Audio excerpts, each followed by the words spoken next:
set to go. Hold me close to you. You won't have to choose.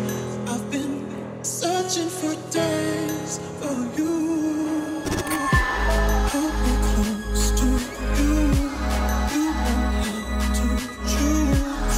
I've been searching for days for you.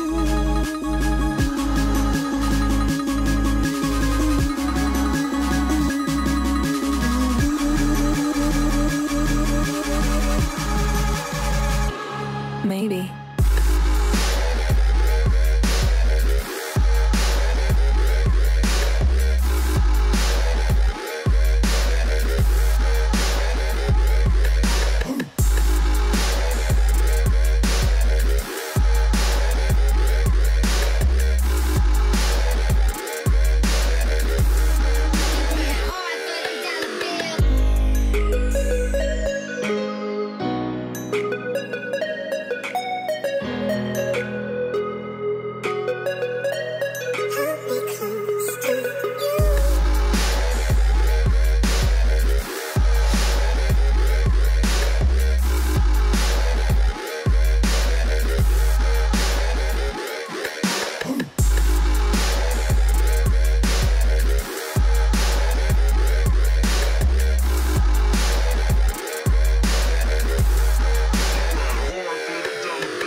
Well, yesterday we introduced you briefly to a brand new technology, NCAM, our virtual reality car. And on cue, Fabian Coulthard's Freightliner number 14 turns up in front of me. We're going to get our cameraman Rich to take you inside this car, have a look at some of the controls, the steering wheel, and put you in the driver's seat.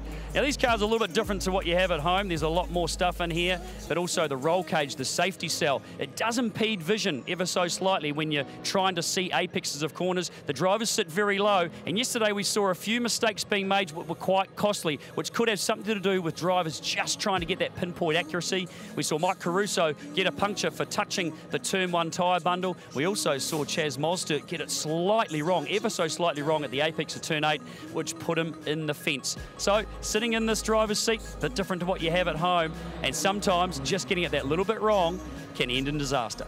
While we're here, and because we can, we thought we'd take you into NCAM land again and take a quick look at the steering controls on a V8 Supercar. Now, we all know steering wheel, it's got to be had. Every car has got one, but there's a lot of other controls and buttons on a steering wheel that a driver will use and are very integral of him doing his job. So you can have a look over there. There is the steering wheel and all the components on it. So we can just quickly have a quick look at some of them. The Motec Mini Dash, that makes up the centre part of it and is the central information source for the driver and the team. Okay, lots of information comes into there, not always used all the time, but when required, very important. The Mini Dash scroll button can change configuration or change the pages on that dash depending on what the driver is looking for. The pit lane limiter button, we know how important that is, okay? We've seen guys that have been given penalties for maybe not getting the pit lane limiter button down in time, but 40 Ks when you cross the line coming into the pits, and obviously you can turn it off when you leave the pits on the other side. The drink switch, drivers really want to know where this one is, and they configure the steering wheels very differently depending on personal taste, but the drink switch, every single driver has one. Obviously for the hot races, the long races, this one, they want to know where that is and make sure it is working.